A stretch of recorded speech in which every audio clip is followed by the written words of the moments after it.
നമസ്കാരം, സ്വാഗതം സ്പെഷ്യൽ എഡിഷനിലേക്ക്. ഇറാന് മേലെ ഉയർന്നു നിൽക്കുന്ന യുദ്ധഭീതിയുടെ കാർമേഘം ഇനിയും ഒഴിഞ്ഞിട്ടില്ല. അമേരിക്ക ഇറാനെ ആക്രമിക്കാൻ ഏതു നിമിഷവും സജ്ജമെന്നും ഞങ്ങൾ സൈനികാക്രമണത്തിലേക്ക് കടക്കാൻ മടിക്കില്ല എന്നുമൊക്കെ ഇടയ്ക്കിടെ പറഞ്ഞുകൊണ്ടേയിരിക്കുന്നു. യുദ്ധത്തിലേക്ക് പ്രവേശിക്കുമോ ഇല്ലയോ എന്ന കാര്യത്തിൽ അവർ വ്യക്തത നൽകുന്നില്ലെങ്കിലും യുദ്ധം എപ്പോൾ വേണമെങ്കിലും ഉണ്ടാകാം, ആക്രമണം ഏതു നിമിഷവും ഉണ്ടാകാം എന്ന സൂചന നിരന്തരമായി നൽകുകയാണ്. ചർച്ചയെങ്കിൽ ചർച്ച, യുദ്ധമെങ്കിൽ യുദ്ധമെന്നതാണ് ഈ കാര്യത്തിൽ ഇറാന്റെ നിലപാട്. ഞങ്ങൾക്ക് നിങ്ങളുടെ ബേസുകളെല്ലാം ആക്രമിക്കേണ്ടി വരും എന്ന ഭീഷണി ഇപ്പോഴും ഇറാൻ നിലനിർത്തുകയും ചെയ്യുകയാണ്. ഒരു മേഖലാ യുദ്ധത്തിലേക്ക് വഴി തുറക്കുന്ന സംഘർഷം രൂപപ്പെടുമോ ഇറാൻ US തർക്കത്തിന്റെ കാര്യത്തിൽ എന്നതാണ് എല്ലാവരും ഉറ്റുനോക്കുന്നത്. യുദ്ധം ഒരു നിലയ്ക്കും ഉണ്ടാവരുത് എന്ന സമ്മർദ്ദവുമായി ഗൾഫിലെ പ്രധാനപ്പെട്ട രാജ്യങ്ങൾ അമേരിക്കയെ സമീപിച്ച് കഴിഞ്ഞിട്ടുണ്ട്. ഒരു സമവായത്തിന്റെ സാധ്യത തേടുമെന്ന് ഖത്തർ വ്യക്തമാക്കുകയും ചെയ്യുന്നു. അതുകൊണ്ട് തന്നെ വേഗത്തിൽ യുദ്ധത്തിലേക്ക് കടക്കാൻ അമേരിക്കയ്ക്ക് കഴിയുമോ? അവിടെ വധശിക്ഷകൾ നിർത്തിവെക്കുന്നതായി ഇറാൻ ഭരണകൂടം അറിയിച്ചു എന്നാണ്, അല്ലെങ്കിൽ അത് ഞങ്ങൾ മനസ്സിലാക്കുന്നതാണ് ട്രംപ് ഏറ്റവും അവസാനം നൽകിയിട്ടുള്ള അപ്ഡേറ്റ്. എന്ന് വെച്ചാൽ ഇപ്പോൾ യുദ്ധത്തിലേക്ക് കടക്കേണ്ട സാഹചര്യം അവിടെ ഇല്ല, ഇറാൻ ഭരണകൂടം പിന്നോട്ട് പോവുകയാണ് എന്നതാണ് അമേരിക്ക പറയാൻ ആഗ്രഹിക്കുന്ന കാര്യം. ഇറാനിലെ സംഘർഷം വ്യാപിക്കുകയാണ്. 12,000-ഓളം ആളുകളെങ്കിലും കൊല്ലപ്പെട്ടുവെന്ന് വിദേശ അല്ലെങ്കിൽ മാധ്യമങ്ങൾ പറയുന്നു. 2,000 പേരെ മരിച്ചിട്ടുള്ളൂ എന്നാണ് സർക്കാരിന്റെ കണക്ക്. അവിടെ എക്സിക്യൂഷൻസ് വലിയ തോതിൽ നടക്കുന്നത് ആക്ഷേപം പുറത്തുനിന്ന് മനുഷ്യാവകാശ സംഘടനകളും മറ്റുമൊക്കെ ഉന്നയിക്കുകയും ചെയ്യുന്നുണ്ട്. ഏറ്റവും അവസാനം 26 വയസ്സുള്ള പ്രക്ഷോഭകരുടെ എക്സിക്യൂഷൻ പ്രഖ്യാപിച്ചത് ഇറാൻ ഭരണകൂടം നീട്ടിവെച്ചിരിക്കുന്നതാണ് മനസ്സിലാവുന്നത്. ഇറാൻ ക്രൈസിസിന്റെ അടുത്ത ഘട്ടം എന്തായിരിക്കും? ആദ്യം അവസാനിക്കുന്നത് അവിടുത്തെ പ്രക്ഷോഭമായിരിക്കുമോ അതോ ഇസ്ലാമിക് റെജീമായിരിക്കുമോ എന്നാണ് ഉറ്റുനോക്കുന്നത് എല്ലാവരും. ഈ ചർച്ചയിലേക്ക് സ്വാഗതം. എന്നോടൊപ്പം ഉള്ളത് നിർമ്മൽ എബ്രഹാം, വിദേശകാര്യ വിദഗ്ധൻ, CMC നാസർ, ഞങ്ങളുടെ മിഡിൽ ഈസ്റ്റ് മേധാവി മോഹൻ വർഗീസ്, വിദേശകാര്യ നിരീക്ഷകൻ എന്നിവരാണ്. ആദ്യം MCA, എന്താണ് ഏറ്റവും അവസാനത്തെ അപ്ഡേറ്റ്? ഈ ഗൾഫ് രാജ്യങ്ങൾ വലിയ തോതിലുള്ള ആശങ്കയിലാണ് ഈ ദിവസങ്ങളിലൂടെ കടന്നുപോയത്. അവരിപ്പോ യുദ്ധമുണ്ടാവില്ല, അതിൽ നിന്ന് US പിന്മാറി എന്നൊരു കോൺഫിഡൻസ് അറബ് ഭരണകൂടങ്ങളുടെ ഭാഗത്ത് പ്രകടമാണോ? എന്തായാലും ഇന്നലെ രാത്രിയും ഇന്നുമായിട്ട് സംഘർഷത്തിൽ വലിയ തോതിൽ ഒരു ഇളവ് വന്നതായിട്ടുള്ള ഒരു പ്രതീക്ഷയാണ് ഇപ്പോൾ രൂപപ്പെട്ടിരിക്കുന്നത്. അറബ് രാജ്യങ്ങൾ, പ്രധാനമായിട്ടും ഖത്തറും ഒമാനും നിർവഹിച്ചിരിക്കുന്ന നയതന്ത്ര ദൗത്യം ഇതിൽ നിർണായകമാണ്. അതോടൊപ്പം തന്നെ തുർക്കി ഉൾപ്പെടെയുള്ള രാജ്യങ്ങളും ഈ ഒരു ഘട്ടത്തിൽ ഇറാനിൽ ഇടപെടുന്നതിൽ നിന്ന്, അത് അങ്ങനെ ഇടപെടുകയാണെങ്കിൽ അതുണ്ടാക്കുന്ന പ്രത്യാഘാതം വളരെ വലുതായിരിക്കുമെന്നൊരു മുന്നറിയിപ്പ് നൽകിയിരുന്നു. എന്തായാലും മേഖലയിലെ രാജ്യങ്ങളുടെ ഒരു ഇടപെടലും അതോടൊപ്പം തന്നെ ഇറാനിൽ ഇത്തരമൊരു ആക്രമണം നടത്തിയാൽ പോലും ആ ഒരു റെജീം ചേഞ്ച് എന്ന, അല്ലെങ്കിൽ ഭരണകൂടത്തെ അട്ടിമറിക്കുക എന്ന സ്വപ്നം അത്ര എളുപ്പമല്ല എന്നൊരു തിരിച്ചറിവിലേക്ക് ട്രംപ് വന്നിരിക്കുന്നു എന്നാണ് ഇപ്പോൾ ഇന്നലെ രാത്രിയും ഇന്ന് വൈകിട്ടും അദ്ദേഹം നടത്തിയിരിക്കുന്ന പ്രതികരണത്തിൽ വ്യക്തമാകുന്നത്. ഇന്നിപ്പോൾ വൈകിട്ട് നടത്തിയിരിക്കുന്ന പ്രതികരണം, തനിക്ക് കൃത്യമായ ഉറപ്പ് ലഭിച്ചിരിക്കുന്നു, ഇനി ആരെയും അവിടെ തൂക്കിലേറ്റുന്ന സാഹചര്യം ഉണ്ടാവില്ല, പ്രക്ഷോഭകരെ കൊലപ്പെടുത്തുന്ന സാഹചര്യം ഉണ്ടാവില്ല. എന്തായാലും അത് നല്ല കാര്യമാണ്, താനത് പിന്നെ ഇനിയും നിരീക്ഷിച്ചുകൊണ്ടിരിക്കും എന്ന ഒരു പ്രതികരണമാണ് ഇപ്പോൾ ട്രംപിന്റെ ഭാഗത്തു നിന്ന് വന്നിരിക്കുന്നത്. ഇറാൻ വിദേശകാര്യമന്ത്രിയും വ്യക്തമാക്കിയിരിക്കുന്നത് പ്രക്ഷോഭകരെ ഏതെങ്കിലും അർത്ഥത്തിൽ തൂക്കിലേറ്റുക എന്നതുൾപ്പെടെയുള്ള നടപടികൾ അതൊരു പാശ്ചാത്യ മാധ്യമങ്ങളുടെ ഒരു പ്രചാരണം മാത്രമാണ്. തങ്ങളെ സംബന്ധിച്ചിടത്തോളം പ്രക്ഷോഭകരെ കേൾക്കാൻ തങ്ങൾ ഒരുക്കമാണ്. തെറ്റായിട്ടുള്ള വാർത്തകൾ പ്രചരിപ്പിച്ചുകൊണ്ട് ഇറാൻ ഗവൺമെന്റിനെതിരായിട്ടുള്ള ഒരു വികാരം രൂപപ്പെടുത്തുകയും ആ വികാരത്തിന്റെ ഒരു മറവിൽ നിന്നുകൊണ്ട് ഒരു കടന്നാക്രമണം നടത്താനുള്ള ഒരു നീക്കത്തിലാണ് അമേരിക്ക ഏർപ്പെട്ടിരിക്കുന്നത്. അതുകൊണ്ട് ഒരു നയതന്ത്ര തലത്തിലേക്ക് ഇപ്പോൾ കാര്യങ്ങൾ വളരെ പതിയെയാണെങ്കിലും വന്നിട്ടുണ്ട്. പക്ഷേ അതോടുകൂടി ആക്രമണം അവസാനിക്കുമെന്നോ പൂർണ്ണമായിട്ടും ഈ യുദ്ധഭീതി മാറിയോ എന്ന് ഈ ഘട്ടത്തിൽ പറയുക എളുപ്പമല്ല. കാരണം ഇന്ന് രാവിലെ പോലും 5 മണിക്കൂർ നേരമാണ് ഇറാന്റെ വ്യോമാതിർത്തി അടച്ചിട്ടത്. 5 മണിക്കൂറിന് ശേഷം വ്യോമാതിർത്തി തുറന്നിട്ടുണ്ട്. പക്ഷേ ഏത് സമയം വേണമെങ്കിലും ഒരു ആക്രമണം ഇറാൻ നേതൃത്വം പ്രതീക്ഷിക്കുന്നുണ്ട്. അതിന്റെ ഭാഗമായി സൈന്യം അതീവ സുരക്ഷിതമായിട്ട് നിലയുറപ്പിച്ചിരിക്കുകയാണ്. അതോടൊപ്പം തന്നെ പ്രക്ഷോഭം വലിയ തോതിൽ കെട്ടടങ്ങി എന്ന റിപ്പോർട്ടുകളാണ് ഇപ്പോൾ ഇറാനിൽ നിന്ന് ലഭ്യമായിക്കൊണ്ടിരിക്കുന്നത്. കാരണം മുൻ ദിവസങ്ങളിലൊക്കെയും ഏതാണ്ട് ഇപ്പോൾ 17-18 ദിവസങ്ങളായി തുടരുന്ന പ്രക്ഷോഭത്തിൽ 10,000 തന്നെ പങ്കുചേർന്നിരുന്നു. പക്ഷേ ഇന്ന് ലഭ്യമാവുന്ന റിപ്പോർട്ടുകൾ പ്രകാരം പല പ്രവിശ്യകളിലും പ്രക്ഷോഭകാരികൾ പിൻവാങ്ങിയിട്ടുണ്ട്. കാരണം ശക്തമായിട്ടുള്ള സൈനിക സാന്നിധ്യം വന്നിരിക്കുന്നു, കടുത്ത നടപടികളിലേക്ക് നീങ്ങുമെന്ന മുന്നറിയിപ്പ് ഇറാൻ നേതൃത്വം നൽകി. അതോടൊപ്പം തന്നെ ഒരു പ്രത്യക്ഷമായിട്ടുള്ള ഒരു അമേരിക്കൻ പിന്തുണ ലഭിച്ചാലും ഇതൊരു ശാശ്വതമായിട്ടുള്ള ഒരു പ്രക്രിയയിലേക്കോ പരിഹാരത്തിലേക്കോ നീങ്ങുകയില്ല എന്ന ഒരു തിരിച്ചറിവിലേക്ക് പ്രക്ഷോഭകാരികളും എത്തിച്ചേർന്നിട്ടുണ്ട്. അതുകൊണ്ടായിരിക്കണം എന്തായാലും ഇന്ന് പകൽ ഏറെക്കുറെ ശാന്തമായിട്ടുള്ളൊരു അന്തരീക്ഷമാണ് ഇറാനിൽ നിന്നും ലഭ്യമായിക്കൊണ്ടിരിക്കുന്ന റിപ്പോർട്ട്. പക്ഷേ ഇറാനിലെ ഞാൻ ആഭ്യന്തര സാഹചര്യം ചോദിക്കുകയാണ്. ഇപ്പൊ ഇതിന് മുൻപും ഇറാനിൽ ഇത്തരത്തിലുള്ള സമരങ്ങൾ ഉണ്ടായിട്ടുണ്ട്. ഹിജാബുമായി ബന്ധപ്പെട്ടുള്ള സമരം നമുക്ക് ഓർമ്മയുണ്ട്. ഇന്ധനത്തിന് വില കൂട്ടിയ സമയത്തുണ്ടായിരുന്ന 2019 സമരം ഓർമ്മയുണ്ട്. അതൊക്കെ വലിയ തോതിൽ വന്നു. ഹിജാബ് സമരം വലിയ തോതിൽ ഇതുപോലെയും അടിച്ചമർത്തുകയാണ് ഉണ്ടായിട്ടുള്ളത്. അപ്പോൾ ഇത് ഇറാനിൽ ഇടയ്ക്കിടെ ഇത്തരം സമരങ്ങൾ ഉണ്ടാകുന്നു, അവ ഈ ഖാംനഈ അഡ്മിനിസ്ട്രേഷൻ അതിനെ അടിച്ചമർത്തുന്നു എന്നതിങ്ങനെ ഒരു തുടർച്ച, അതിൻ്റെ ഒരു ഘട്ടം കൂടി കഴിഞ്ഞു എന്നേ കാണാനുള്ളൂ. കാരണം ഇതൊന്നും സാധാരണ നിലയ്ക്ക് റെജീം ചേഞ്ചിന് ആവശ്യമായിട്ടുള്ള ഒരു പ്രതിപക്ഷ സ്വഭാവത്തിൽ ഈ സമരങ്ങൾ രൂപപ്പെടുന്നില്ല. ആളുകൾ തെരുവിലിറങ്ങുന്നു, ബഹളം വയ്ക്കുന്നു, പടം കത്തിക്കുന്നു എന്നല്ലാതെ അതിനൊരു ലീഡർഷിപ്പ് ഉണ്ടാവുക, അതിലൊരു ഫോർമേഷൻ, ഒരു സംഘടനാ രൂപത്തിൽ വരിക, അല്ലെങ്കിൽ ഒരു പ്രതിപക്ഷ രൂപയായിട്ട് അത് ഉയർന്നു വരിക, അങ്ങനെയൊന്നും ഉണ്ടാവുന്നില്ല. ഇടയ്ക്കിടെ ആളുകളുടെ പ്രൊട്ടസ്റ്റുമായിട്ട് വരുന്നു, ഇവരടിച്ചമർത്തുന്നു, കഴിയുന്നു എന്നത് ആവർത്തിക്കുകയാണ്. അങ്ങനെയാണോ കാണേണ്ടത്? ഏറെക്കുറെ ഇപ്പോൾ ഈ ഒരു കുറച്ച് കൂടുതൽ ദിവസങ്ങൾ നീണ്ടു നിന്നു, കൂടുതൽ വലിയ പങ്കാളിത്തമുണ്ടായി എന്നത് മാറ്റി നിർത്തിയാൽ 2016, 2019, 2022 കാലയളവിൽ നടന്ന ആ ഒരു പ്രക്ഷോഭത്തിന് സമാനമായിട്ടുള്ള ഒരു അന്തരീക്ഷത്തിലേക്കാണ് ഇന്നത്തെ ഒരു സാഹചര്യത്തിൽ നമുക്ക് വിലയിരുത്താൻ സാധിക്കുക. കാരണം നേരത്തെ ഇന്ധന വില വർധനവിനെതിരെ ഉണ്ടായിരുന്നു, അതോടൊപ്പം തന്നെ ശിരോവസ്ത്രവുമായി ബന്ധപ്പെട്ട പ്രത്യക്ഷമായിട്ടുള്ള ഇടപെടലും പ്രക്ഷോഭവും ഉണ്ടായിരുന്നു. അത്തരം പിന്നെ അതോടൊപ്പം തെരഞ്ഞെടുപ്പ് പരിഷ്കരണവുമായി ബന്ധപ്പെട്ട വളരെ ശക്തമായിട്ടുള്ള പ്രക്ഷോഭം ഉണ്ടായിരുന്നു. ഇതിന്റെ ഏറ്റവും അടിസ്ഥാന പ്രശ്നം ഞാൻ മനസ്സിലാക്കുന്നത് ഭരണ സംവിധാനത്തിൽ നിന്ന് ഒരു പങ്കാളിത്തവും ഈ പ്രക്ഷോഭങ്ങൾക്ക് ലഭിക്കുന്നില്ല എന്നത് തന്നെയാണ് 2016, 19, 22 തുടർന്നിപ്പോൾ 26 തെളിയിക്കുന്നത്. കാരണം സൈനികമായി പൂർണ്ണമായിട്ടും ഭരണകൂടത്തോട് ചേർന്ന് നിൽക്കുന്ന സമീപനം, രാഷ്ട്രീയ സംവിധാനങ്ങൾ പൂർണ്ണമായിട്ടും ഭരണകൂടത്തോട് ചേർന്ന് നിൽക്കുന്ന സംവിധാനം, അത്തരമൊരു സാഹചര്യം തുടരുന്നിടത്തോളം കാലം ഒരു റെജീം ചേഞ്ച് എന്നത് പിന്നെ അമേരിക്കയോ അല്ലെങ്കിൽ പടിഞ്ഞാറൻ രാജ്യങ്ങൾ ആഗ്രഹിച്ചാൽ പോലും നടപ്പുള്ള കാര്യമല്ല. അതുകൊണ്ട് കൂടുതൽ ഉപരോധങ്ങൾ അടിച്ചേൽപ്പിക്കുക, അങ്ങനെ നിലവിലുള്ള ജീവൽ പ്രതിസന്ധി കുറെ കൂടി ശക്തമായിട്ട് മുന്നോട്ട് കൊണ്ടുപോകുക, അതിന്റെ അടിസ്ഥാനത്തിൽ ജനങ്ങളെ കൂടുതൽ ശക്തമായി രംഗത്ത് വരാൻ പ്രേരിപ്പിക്കുക എന്നതിലപ്പുറത്തേക്ക് അത് നീങ്ങുമെന്ന് ഈ ഘട്ടത്തിൽ നമുക്ക് വിലയിരുത്തുക എളുപ്പമല്ല. അതോടൊപ്പം ഇറാന്റെ അകത്തെ സാഹചര്യത്തെ എങ്ങനെയാണ് കാണുന്നത്? ഇപ്പോൾ വളരെ പെട്ടെന്നൊരു യുദ്ധത്തിന്റെ സൂചന ട്രംപ് തരുന്നില്ല എന്ന് മാത്രമല്ല, അവിടുത്തെ ജനകീയ പ്രക്ഷോഭങ്ങളുടെ തോത് കുറയുന്നു, ആരെയും ഇപ്പോൾ എക്സിക്യൂട്ട് ചെയ്യുന്നില്ല എന്ന് ഇറാനിയൻ സർക്കാർ അറിയിച്ചു എന്ന് ട്രംപ് പറയുന്നു. എന്ന് വെച്ചാൽ ഞങ്ങൾ ഇടപെടുന്നില്ല എന്നാണ്. പിന്നെ അവർക്ക് പല റീസൺ കാണും, GCCയുടെ കൺസേൺ എടുത്തിട്ടുണ്ടാവും. അപ്പോൾ അകത്തെ ഈ പ്രശ്നത്തെ നിരന്തരമായി ഉണ്ടാവുന്ന പ്രക്ഷോഭങ്ങൾ അത് ഓരോ തവണയും വലുതായിട്ടാണ് കാണുന്നത്. പക്ഷേ അടിച്ചമർത്താൻ പറ്റും. ഇറാന്റെ ഈ ഖാംനഈ ഭരണകൂടത്തിന്, ഇസ്ലാമിക ഭരണകൂടത്തിന് ഭയങ്കര അലാമിങ് സിറ്റുവേഷൻ ഉണ്ടോ? ഇപ്പം അടിച്ചമർത്തിയെങ്കിലും നാളെയും അത് വരാം. അതിനെ കൈകാര്യം ചെയ്യുന്നതിൽ, അതിനെ വളരെ ഹെൽത്തി ആയിട്ട് കൈകാര്യം ചെയ്യുന്നതിൽ എന്താണ് ഈ പറയുന്ന ആളുകളുടെ പ്രശ്നം? അത് കൈകാര്യം ചെയ്യുന്നതിൽ നമുക്ക് വീഴ്ചയുണ്ടോ? ഈ തരത്തിലുള്ള വളരെ പോസിറ്റീവായിട്ടുള്ള, ഹെൽത്തി ആയിട്ടുള്ള, പ്രൊഡക്റ്റീവായിട്ടുള്ള ഒരു സമീപനമൊക്കെ ഇറാനിൽ ഉണ്ടാകുമോ? അതോ ഇറാൻ ഈ ലൈൻ തന്നെ തുടരുകയായിരിക്കും ചെയ്യുക? അങ്ങനെയാണെങ്കിൽ ഈ ഭരണകൂടത്തിന്റെ പതനം ആസന്നമല്ലേ എന്ന് കണ്ടുകൂടെ നിർമ്മൽ?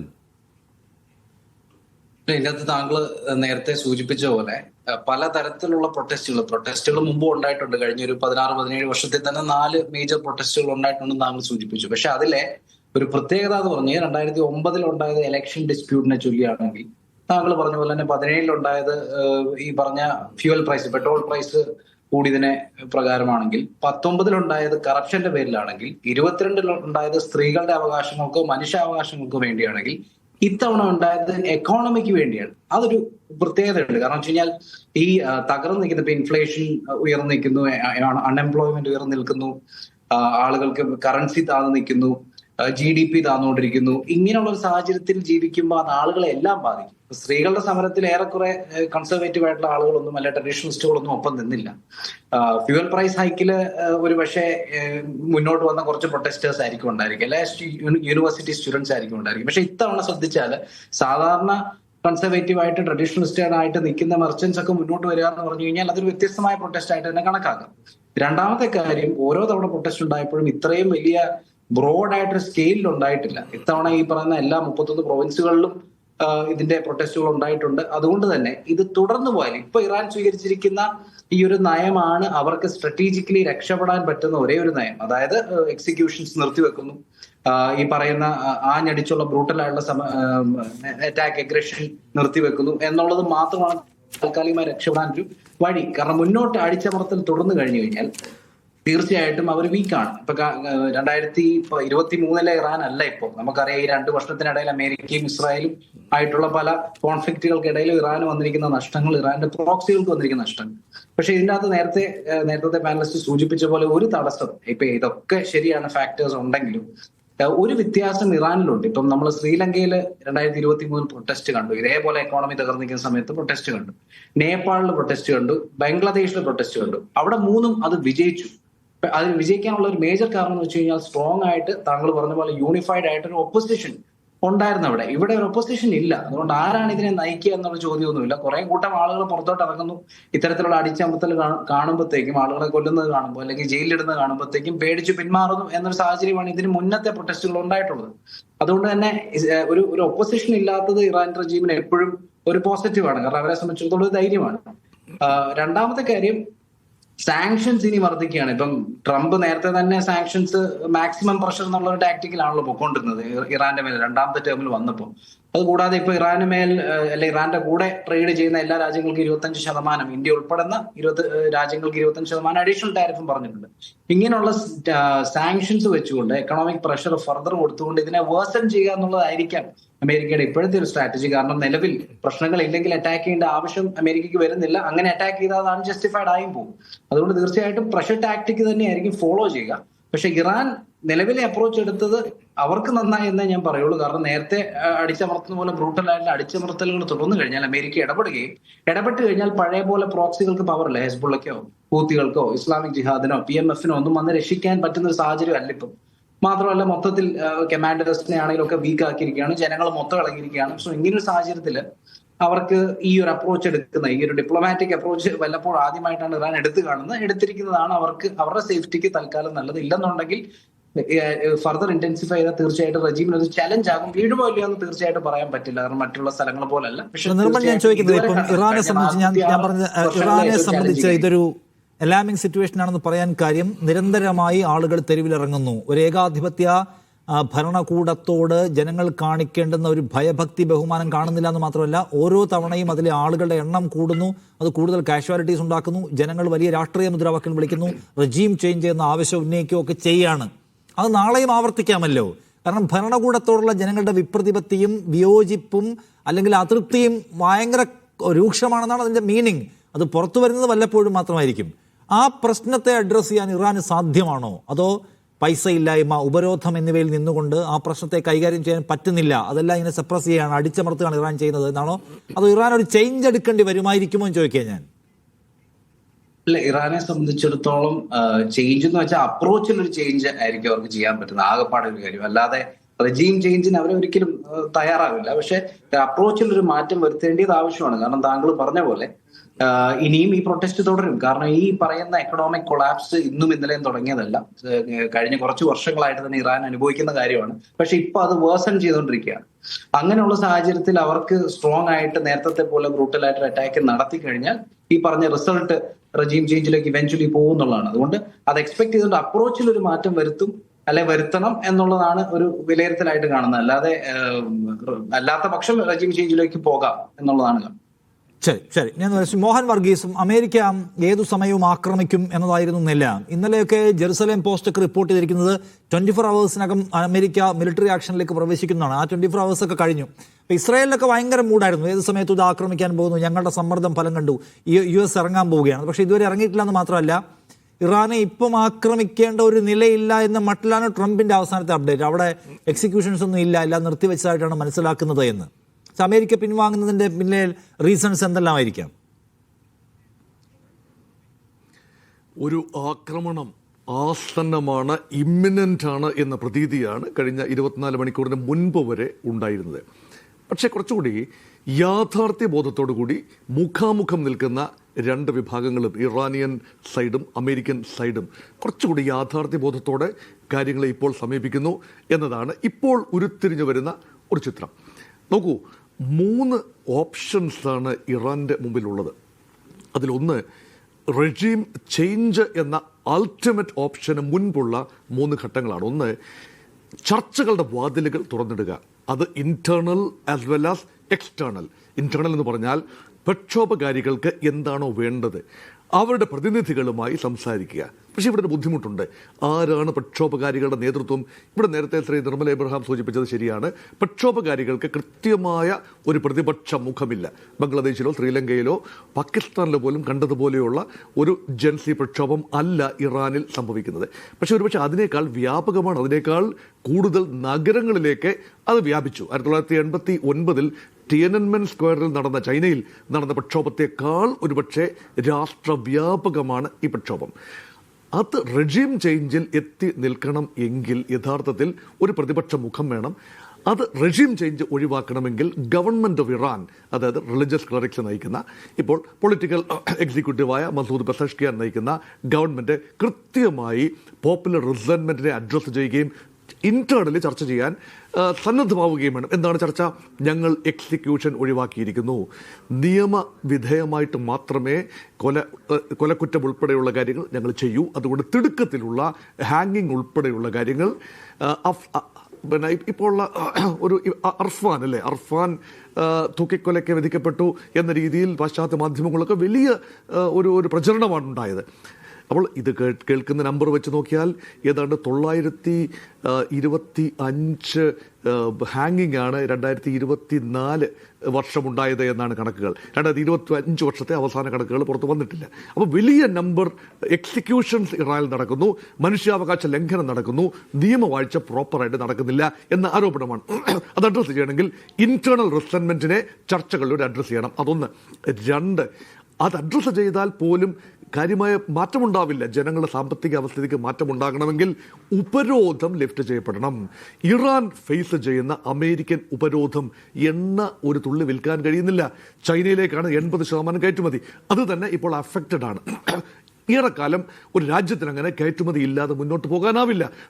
അങ്ങനെയെങ്കിൽ എന്താണ് ചർച്ചകൾക്ക് പോയിന്റ്? ആരുമായിട്ട് ചർച്ച ചെയ്യും? അമേരിക്കയുമായി മധ്യസ്ഥരുടെ സാന്നിധ്യത്തിൽ ഖത്തറിൻ്റെയോ അല്ലെങ്കിൽ ഒമാൻ ഇടയ്ക്ക് മധ്യസ്ഥത വഹിക്കാമെന്ന് പറഞ്ഞതായി കേട്ടു. ഏതെങ്കിലും രാജ്യത്തിൻ്റെ മധ്യസ്ഥതയിൽ സംസാരിക്കുമ്പോൾ അമേരിക്ക ഉന്നയിക്കുന്ന പ്രധാനപ്പെട്ട point Iran should go back from the nuclear programme. ആണവ പദ്ധതിയിൽ നിന്നും പൂർണ്ണമായി പിന്നോട്ട് പോകണം എന്നതാണ്. അത് ഇറാൻ്റെ ഡിറ്ററൻറ്റിൻ്റെ, അതായത് പ്രതിരോധത്തിൻ്റെ ഒരു സിമ്പലാണ് ന്യൂക്ലിയർ ആർമമെൻറ്റ്. അപ്പോൾ അതിൽ നിന്നും പൂർണ്ണമായി പിന്നോട്ട് പോകാനൊക്കുമോ, അതോ സമയബന്ധിതമായ ചില ഉറപ്പുകൾ കൊടുക്കാനൊക്കുമോ, അതോ മുൻപ് അമേരിക്കയുമായി എത്തിച്ചേർന്ന ഒരു എഗ്രിമെൻറ്റ് IAEA ഇൻസ്പെക്ഷൻ ഉൾപ്പെടെ അനുവദിച്ചുകൊണ്ട് അങ്ങനെ എഗ്രിമെൻറ്റ് ഒത്തുചേരാനാകുമോ? എന്തായാലും ആദ്യ ഓപ്ഷൻ എന്ന് പറയുന്നത് ചർച്ചകളാണ്, ആഭ്യന്തരവും വൈദേശികവുമായ ചർച്ചകളാണ്. രണ്ടാമത്തെ ഓപ്ഷൻ എന്ന് പറയുന്നത് ഇറാൻ്റെ 1979 മുതലുള്ള ഒരു ഭരണകൂട ക്രമം, അത് റിലീജിയസ് ക്ലറിക്സ്, അയത്തുള്ള നയിക്കുന്ന ഒരു മത ഭരണകൂടം, അതുപോലെ തന്നെ അയത്തുള്ളയുടെ അനുമതിയോടുകൂടി ഉള്ള ഒരു പൊളിറ്റിക്കൽ ഓർഡർ. അങ്ങനെയാണ് മസൂദ് പെസഷ്കിയാൻ പ്രസിഡന്റ് സ്ഥാനത്തേക്ക് ജനങ്ങളാൽ തിരഞ്ഞെടുക്കപ്പെടുന്നത്. പക്ഷേ ആരൊക്കെ ആവണം മത്സരിക്കേണ്ടത് എന്ന് പോലും തീരുമാനിക്കാൻ ജനങ്ങൾക്കല്ല അവകാശം, അയത്തുള്ള തീരുമാനിക്കുന്ന ഒരു ഘടനയാണ്. അതുപോലെ തന്നെ സെക്യൂരിറ്റി സംവിധാനങ്ങളുടെ തലപ്പത്ത് ഇറാൻ റവല്യൂഷണറി ഗാർഡ്സ് കോപ്സ് ആണ്, IRGC. അപ്പോൾ IRGCയുടെ പ്രഭാവം കുറച്ചുകൊണ്ടുവരികയും കുറച്ചുകൂടി സുതാര്യമായ രീതിയിൽ കാര്യങ്ങൾ നടക്കുകയും കുറച്ചുകൂടി പോപ്പുലർ ഒരു ഫീൽ ഉണ്ടാവുകയും ചെയ്യുക എന്നതാണ് രണ്ടാമത്തെ സ്ട്രക്ചറൽ ചേഞ്ച്. ഇതൊരു വ്യക്തമായ ഭരണഘടനാ ഭേദഗതി, ഗവൺമെൻറ് തന്നെ കൊണ്ടുവരുന്ന വ്യക്തമായൊരു ഭരണഘടനാ ഭേദഗതിയിലൂടെ മാത്രം ഇന്റേണലി അഡ്രസ്സ് ചെയ്യപ്പെടേണ്ട ഒരു വിഷയമാണ്. അങ്ങനെയെങ്കിൽ റെജീം ചേഞ്ച് ഉണ്ടാവില്ല, a much mellowed down order in Iran. അപ്പോൾ കുറച്ചുകൂടെ സ്വീകാര്യമായ, അമേരിക്ക ഇപ്പോൾ ചൂണ്ടിക്കാട്ടുന്ന പല കാര്യങ്ങളും അപ്പോൾ പ്രസക്തമല്ലാതെയാവും, ജനങ്ങൾക്ക് സ്വീകാര്യമാകും. അതാണ് രണ്ടാമത്തെ ഒരു ഓപ്ഷൻ മുന്നിലുള്ളത്. ഞാൻ ചോദിക്കുന്നത് മോഹൻ വർഗീസ് 79 ഇസ്ലാമിക വിപ്ലവം ഉണ്ടാക്കിയ ഒരു ഭരണകൂടം ഉണ്ടാക്കുന്നു. അവർ ആ ഭരണകൂടത്തെ അവർ ഡിസൈൻ ചെയ്യുന്നത് താങ്കൾ നേരത്തെ പറഞ്ഞ പോലെ ജനാധിപത്യത്തിന്റെ സാധ്യതകളെല്ലാം റദ്ദ് ചെയ്യുന്ന ഒരു പരമാധികാരിയെ മുകളിൽ വെച്ചുകൊണ്ടാണ്. അദ്ദേഹത്തിന്റെ ഗാർഡിയൻ കൗൺസിൽ, പിന്നെ ഈ വിലായത്തെ ഫക്കീഹ്, ഈ ഏർപ്പാട് സത്യം പറഞ്ഞാൽ ഡെമോക്രാറ്റിക് വാല്യൂസിനെ ആകെ ഇല്ലായ്മ ചെയ്യുന്ന ഒന്നാണ്. ഇറാനിൽ അങ്ങനെ ഡെമോക്രസി ഉണ്ടെന്ന് ചോദിച്ചാൽ പേരിനുണ്ടെന്നേ പറയാൻ പറ്റുള്ളൂ. പക്ഷെ ആ സംഗതി അതിൻ്റെ വിശ്വാസപരമായ ഘടന, അത് രാഷ്ട്രീയമായി നിലനിർത്തുന്ന സാമ്രാജ്യത്വ വിരുദ്ധത, അമേരിക്കൻ വിരോധം, ഇവയിലാണ് സത്യത്തിൽ ഇറാന്റെ രാഷ്ട്രീയ ആശയം നിലനിർത്തിയിട്ടുള്ളത്. അതിൽ കോംപ്രമൈസ് എടുക്കാൻ അവർക്ക് പറ്റുമായിരിക്കുമോ? ഈ പറഞ്ഞ ഒരു റിലീജിയസ് സ്ട്രക്ചർ അങ്ങോട്ട് മാറ്റി വെച്ചേക്കാം, അമേരിക്കയുമായിട്ട് ഒരു സൗഹൃദത്തിന്റെ പാത എടുക്കാൻ പറ്റുമെങ്കിൽ എടുക്കാം. അങ്ങനെ വന്നാൽ പിന്നെ അവരുടെ എക്സിസ്റ്റൻസ് ഉണ്ടോ ചോദിക്കാൻ? അല്ല, ഞാനൊരു ഒരു കാര്യം പറഞ്ഞോട്ടെ. ഞാൻ ഇന്റർനാഷണൽ പൊളിറ്റിക്സിൽ ഡീൽ ചെയ്യുന്ന ഒരാളാണ്. എനിക്ക് മാതൃകയായിട്ട് എടുക്കാനൊക്കുന്നത് ചൈനയിലാണ്. ചൈനയിൽ വിപ്ലവം അരങ്ങേറി 48-ലെ കമ്മ്യൂണിസ്റ്റ് വിപ്ലവത്തിന് ശേഷം ഈ 2 പതിറ്റാണ്ട് കഴിഞ്ഞപ്പോൾ വിപ്ലവത്തിന്റെ തീജ്വാലകൾ അണയുന്നതായി വിപ്ലവം നയിച്ച മാവോസേ തൂങ്ങിന് തന്നെ തോന്നുകയാണ്. അങ്ങനെയാണ് വിപ്ലവത്തിന്റെ ജ്വാലകളെ നിലനിർത്താൻ വേണ്ടി സാംസ്കാരിക വിപ്ലവം, കൾച്ചറൽ റവല്യൂഷൻ എന്നൊരു സിദ്ധാന്തം കൊണ്ടുവരികയാണ്. റാഡിക്കൽ ചേഞ്ചസ് ആണ് ഫ്രം വിത്തിൻ.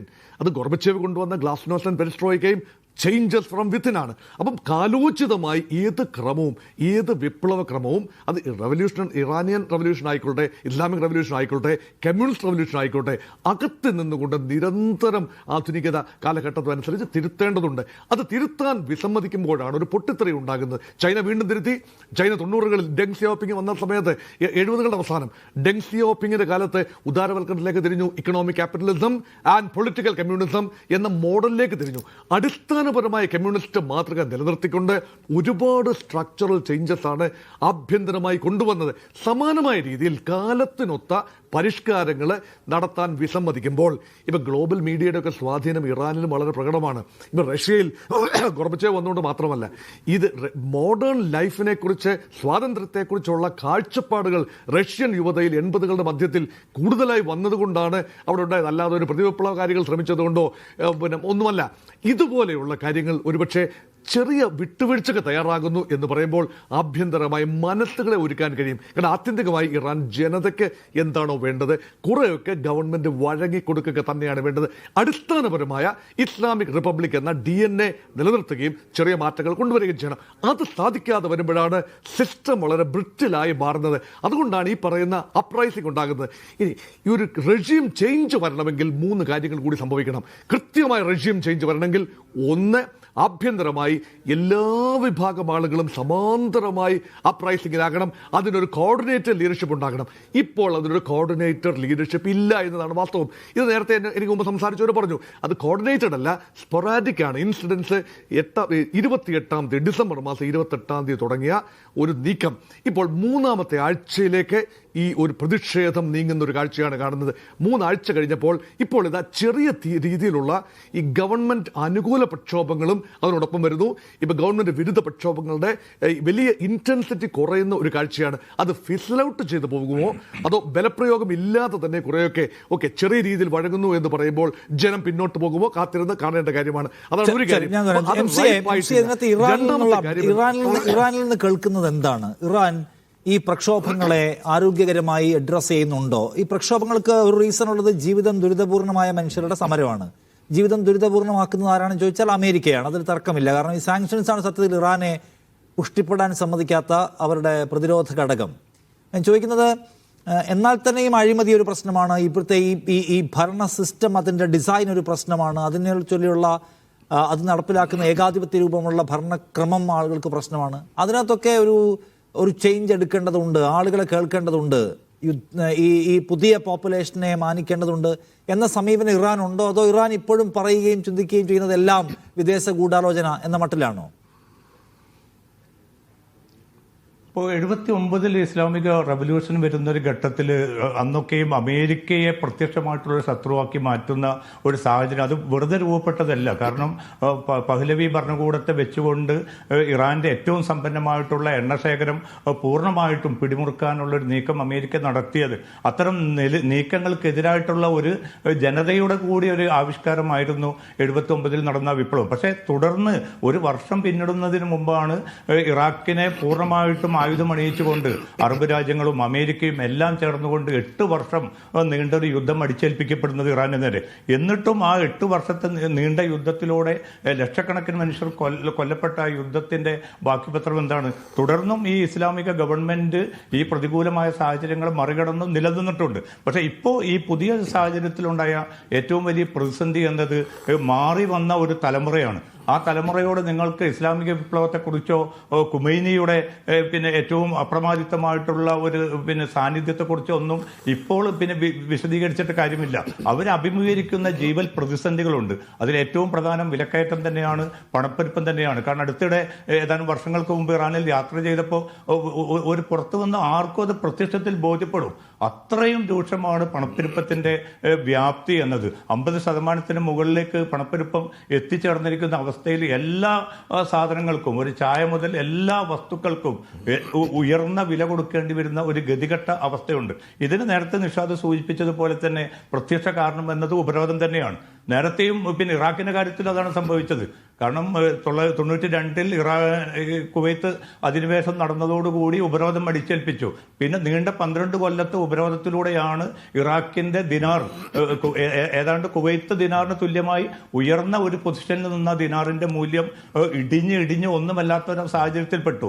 അതേ അവസ്ഥ തന്നെയാണ് ഇപ്പോൾ പതിറ്റാണ്ടുകളായി തുടരുന്ന ഉപരോധം ഇറാൻ കറൻസിക്കും ഏൽപ്പിച്ചിരിക്കുന്നത്. അപ്പോൾ നിലവിലുള്ള ഒരു പ്രക്ഷോഭത്തിന് ജനങ്ങളെ പ്രേരിപ്പിച്ചത് ഭരണകൂടത്തിന്റെ പങ്കാളിത്തം ഉണ്ടാവും, ഉറപ്പാണ്. കാരണം ഈ യാഥാർത്ഥ്യങ്ങൾ തിരിച്ചറിയാൻ ഭരണകൂടം ശ്രമിക്കുകയോ അതിനുള്ള പരിഹാരം കാണുന്നതിന് പകരം കുറെ പ്രോക്സി സ്വഭാവത്തിലുള്ള സൈനിക സംഘങ്ങൾ രൂപവൽക്കരിക്കുകയും അങ്ങനെ സൈനിക പ്രമത്തതയിലേക്ക് കൊണ്ടുപോയാൽ കാര്യങ്ങളൊക്കെ ഭദ്രമാണ് എന്ന ഒരു ഏക തലത്തിലുള്ള ഒരു ചിന്ത ഇറാൻ ഭരണകൂടത്തെ ഗ്രസിച്ചിട്ടുണ്ട്. അതിന്റെ വിലയാണ് ഇപ്പോൾ ഇറാൻ ഒടുക്കിക്കൊണ്ടിരിക്കുന്നത്. പക്ഷെ കുറെ കൂടി യാഥാർത്ഥ്യബോധത്തിലേക്ക് വരികയും ജനങ്ങളുടെ പ്രശ്നങ്ങൾ കേൾക്കാൻ ഞങ്ങൾ ഒരുക്കമാണ് എന്നാണ് ഇന്നിപ്പോൾ വിദേശകാര്യമന്ത്രി ഇന്നലെയും ഇന്നുമൊക്കെ പടിഞ്ഞാറൻ മാധ്യമങ്ങൾക്ക് നൽകിയിരിക്കുന്ന അബ്ബാസ് അറാഖ്ചി നൽകിയിരിക്കുന്ന അഭിമുഖം വളരെ ശ്രദ്ധേയമാണ്. അദ്ദേഹം പറയുന്ന എല്ലാ വിട്ടുവീഴ്ചകൾക്കും ഞങ്ങൾ തയ്യാറാണ്, ജനങ്ങളുടെ പിന്നെ പ്രശ്നങ്ങൾ കേൾക്കാൻ തയ്യാറാണ്. പക്ഷേ ഇപ്പോൾ നടക്കുന്നത് പുറമെ നിന്ന് ഏജന്റുമാരെ ഇറക്കുകയും എന്നിട്ട് സ്ഫോടനാത്മകമായിട്ടുള്ള സാഹചര്യം ഒരുക്കുകയും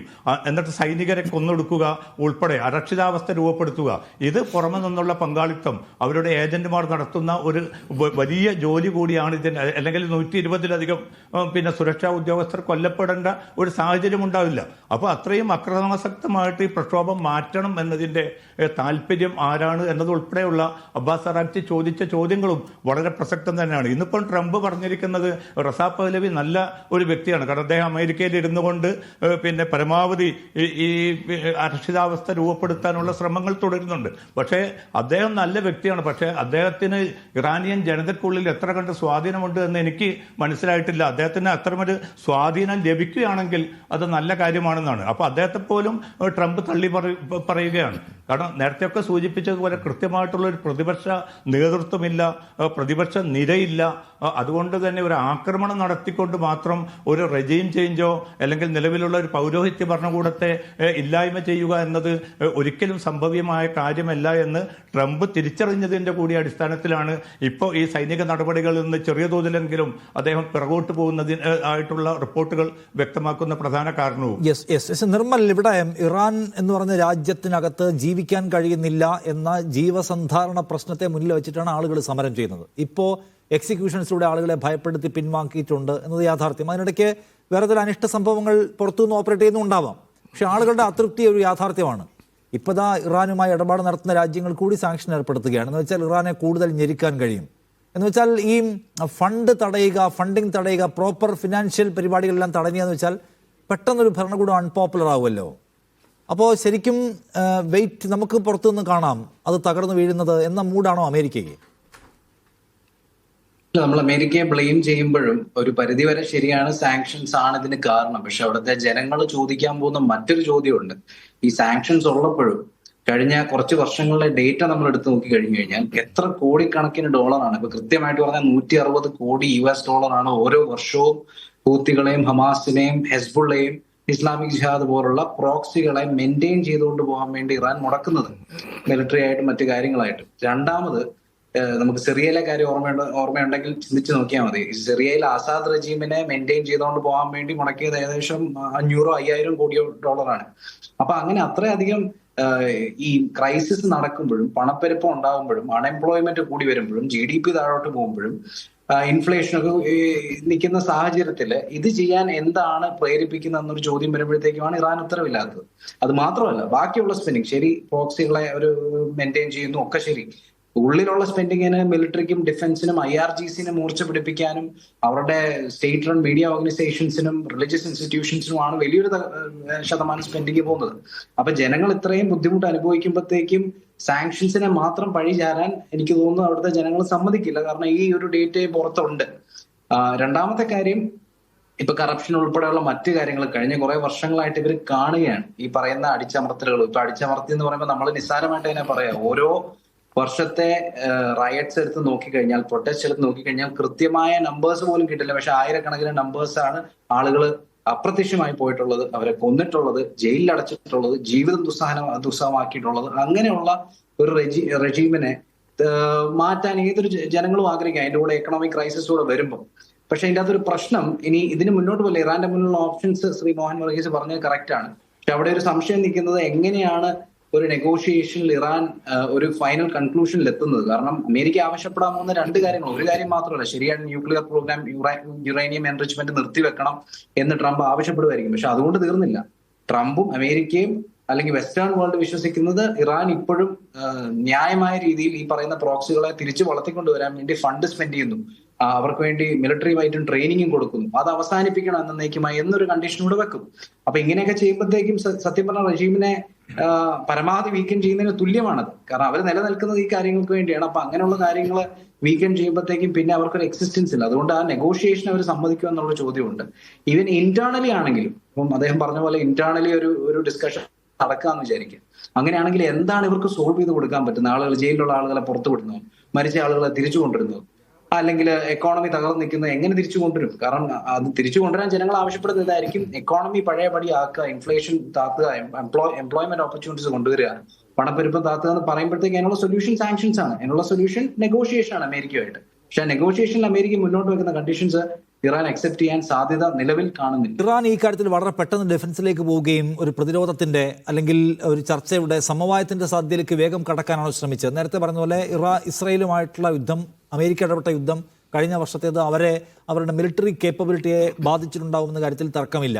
അതിന് മുൻപ് തന്നെയും ഇസ്രായേൽ പലകുറി അവരെ പ്രകോപിപ്പിച്ചല്ലോ. അവരുടെ കോൺസുലേറ്റ് ആക്രമിക്കുന്നു, അവരുടെ രാജ്യത്തുണ്ടായിരുന്ന രാജ്യത്തിൻ്റെ ദേശീയ അതിഥികളെ അവിടെ കയറി കൊലപ്പെടുത്തുന്നു. അപ്പോഴൊക്കെയും പരമാവധി വളരെ ലിമിറ്റഡ് ആയിട്ടുള്ള പ്രതിഷേധങ്ങൾക്കോ അല്ലെങ്കിൽ നാമമാത്രമായ ആക്രമണങ്ങൾക്കോ മാത്രമേ ഇറാൻ നിന്നിട്ടുള്ളൂ. കാരണം ഇറാൻ ഒരു ഫുൾ ഫ്ലെഡ്ജ് യുദ്ധം ഒരു കാലത്തും ആഗ്രഹിക്കുന്നില്ല എന്നൊരു സന്ദേശമാണ് നിരന്തരമായി തന്നുകൊണ്ടേയിരുന്നത്. ഇവിടെ ഇപ്പോൾ അമേരിക്കയോട് ചർച്ചയ്ക്ക് സന്നദ്ധമാണ് എന്ന് അറിയിക്കുന്നു. ട്രംപ് പറയുന്നു അവർ ചർച്ചയ്ക്ക് സന്നദ്ധമാണെന്ന് അറിയിച്ചിട്ടുണ്ട് എന്ന് പറയാണ്. എന്ന് വെച്ചാൽ ഗൾഫ് രാജ്യങ്ങൾ വഴി അവരെ പ്രഷറൈസ് ചെയ്യുക വഴി ഏത് നിലയ്ക്കും ഒരു യുദ്ധം ഒഴിവാക്കാനാണോ ഇറാൻ ആഗ്രഹിക്കുന്നത്?